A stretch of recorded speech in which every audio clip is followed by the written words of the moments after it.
নমস্কার বন্ধুরা, অলৌকিক চ্যানেলে আপনাদের সকলকে স্বাগত জানাচ্ছি। প্রত্যেকবারের মতো এবারও চলে এসেছি আমি আজকে একটা নতুন টপিক নিয়ে। আজকে আমি আলোচনা করব, আমার আলোচ্য বিষয় হচ্ছে সূক্ষ্ম জগতের সাধকরা কে, কি মানে সূক্ষ্ম জগৎ বলতে আমরা কি বুঝি, আর এই সাধকরাও বা কে, কি কারা পড়ে এই সূক্ষ্ম জগতের মধ্যে, এরা কারা সূক্ষ্ম জগতে যাদের আমরা দেখতে পাই না, এরা কি আছে, এদের কি আদৌ অস্তিত্ব আছে?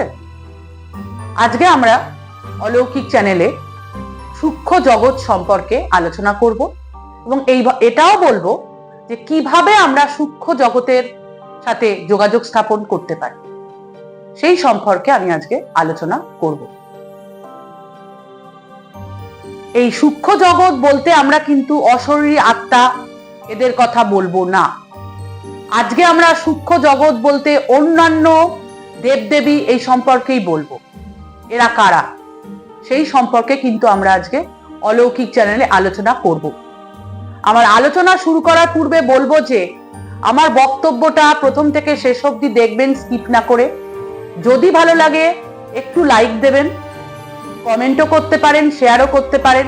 আর যদি আমার এই ভিডিওটা আপনারা নতুন দেখেন তাহলে পাশের বেল বাটন ক্লিক করে সাবস্ক্রাইব করবেন, তাহলে প্রত্যেক সপ্তাহে আমার নতুন নতুন ভিডিও আপনাদের কাছে চলে যাবে। তাহলে আমি আজকে আলোচনা করব সূক্ষ্ম জগৎ সম্পর্কে। সূক্ষ্ম জগৎ বলতে আমরা কি বুঝি।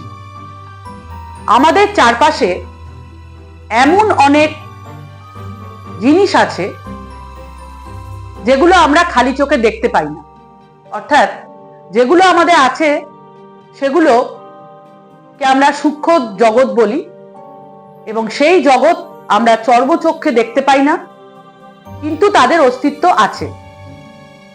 প্রাচীনকালে বিভিন্ন পুরাণে এই সূক্ষ্ম জগতের সম্পর্কে, মানে তারা কারা, তাদের অস্তিত্ব সম্পর্কে কিন্তু আলোচনা করা হয়েছে। এখন প্রশ্ন হচ্ছে যে এই সূক্ষ্ম জগৎ আমরা কিভাবে দেখব। সূক্ষ্ম জগৎ বলতে প্রথমত বলবো যে কাদের বলা হয়। সূক্ষ্ম জগতে যারা বিচরণ করে তাদেরকে কিন্তু আমরা এই জগতে বিভিন্ন জিনিস আমরা দৃশ্যমান করি, কিন্তু চর্মচক্ষে কিন্তু আমরা এই সূক্ষ্ম জগৎকে কখনোই প্রত্যক্ষ করতে পারবো না। সূক্ষ্ম জগৎকে পেতে গেলে তার একটা বিভিন্ন সাধন পদ্ধতি আছে, সেগুলো করতে হবে। অত সহজে কিন্তু সূক্ষ্ম জগতের সাধকদেরকে পাওয়া যায় না। এখন আপনাদের কাছে প্রশ্ন থাকতেই পারে যে সূক্ষ্ম জগৎ বলতে আমরা কি বুঝি। না, এটা কোনো ভৌতিক জগৎ নয়।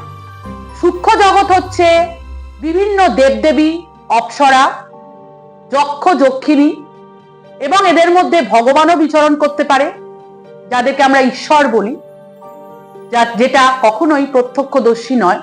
আমরা মন্দিরে গিয়ে বিভিন্ন দেবদেবী পূজা করি, সাধনা করি, সেরকমই এই সূক্ষ্ম জগতেরও বিভিন্ন দেবতা দেবদেবী আছে।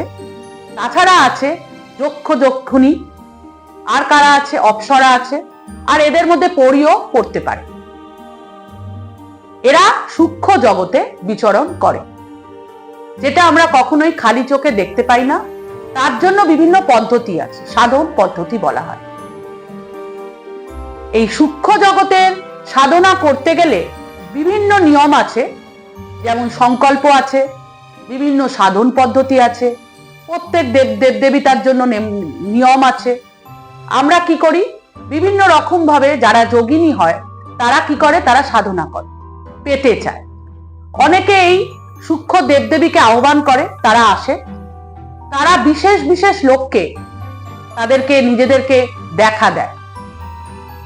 বিশেষ কেউ কিন্তু এই সৌভাগ্য পায় না, তার জন্য বিভিন্ন কঠিন সাধন পদ্ধতি আছে। আর তারা যখন দেখা দেয় তখন বিশেষ করে সেই যোগিনীদের, মানে যারা সাধনা করে, তাদেরকে স্বপ্নের মাধ্যমে দেখাইতে পারে। এছাড়া বিভিন্নভাবে, যেমন ধরুন জঙ্গল, নদী, পাহাড়, সমুদ্র, এই সমস্ত জায়গা যেখানে নিস্তব্ধ জায়গা, সেই সমস্ত জায়গায় কিন্তু তারা যদি ইচ্ছা করে, তারা যদি সৌভাগ্যবান হয়, তাহলে কিন্তু এই সূক্ষ্ম জগতে যারা অস্তিত্ব আছে যাদের, তাদেরকে দেখাইতে পারে। আর এই সূক্ষ্ম জগতে যাদের অস্তিত্ব আছে তাদের কিন্তু মনুষ্যদের থেকেও এনার্জি লেভেল হাই হয়, অর্থাৎ তাদের কার্যক্ষমতা প্রচুর হয়।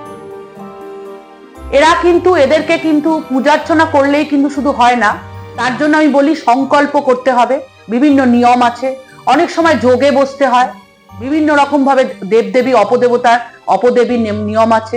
আবার ঈশ্বরেরও যদি আপনি সাধনা করেন, এই সূক্ষ্ম জগতের মধ্যে তারা পড়ে, তাদের জন্য সাধনা করতে হয়, ধ্যান করতে হয়, তাদেরকে কিন্তু অতি সহজে পাওয়া যায়।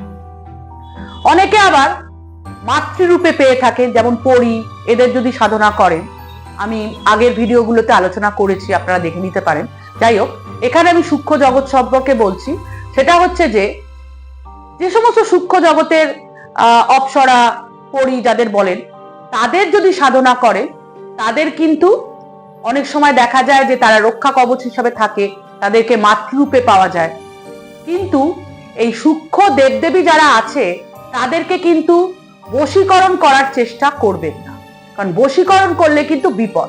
হয়তো তারা আপনাদের উপকারে লাগে, কাজে লাগে, রক্ষা কবচ হিসেবে ব্যবহার করে, কিন্তু বশীকরণ করলে কিন্তু খুব সহজে তারা যেতে চায় না।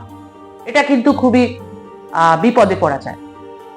এছাড়া সূক্ষ্ম জগতের বিভিন্ন দেবদেবী আছে, তাদের আপনারা যদি সাধনা করেন, ধরুন যোগ করছেন, কোনো যোগিনী সেই সূক্ষ্ম জগতের দেবদেবীকে সাধনা করে পেতে চান, তারা কিন্তু অনেক পরীক্ষা নেয়।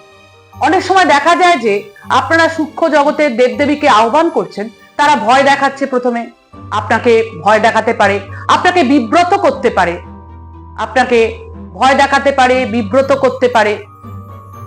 আবার অনেক সময় দেখা যায় যে এই সূক্ষ্ম জগতের দেবদেবী সাধনা করতে গেলে অনেক সময় দেখা যায় আপনারা বিশ্ব ব্রহ্মাণ্ড ঘুরে এলেন। এক জায়গায় স্থির থেকে সাধনা করে, সাধনার মাধ্যমে আপনারা পুরো পৃথিবী, পুরো জগৎ, পুরো ব্রহ্মালোক এই সূক্ষ্ম জগতের সাধনা করতে গেলে পেতে পারে। তো আজকে আমি আলোচনা করলাম সূক্ষ্ম জগতের কারা কারা পড়ে এবং তাদের সাধনা কিভাবে করা যায়। পরবর্তী পর্বে চোখ রাখবেন, আমি আরো অন্যান্য ইন্টারেস্টিং ভিডিও নিয়ে অলৌকিক চ্যানেলে আসবো। আজকে আমি এখানেই শেষ করছি। আপনারা সবাই ভালো থাকবেন। নমস্কার।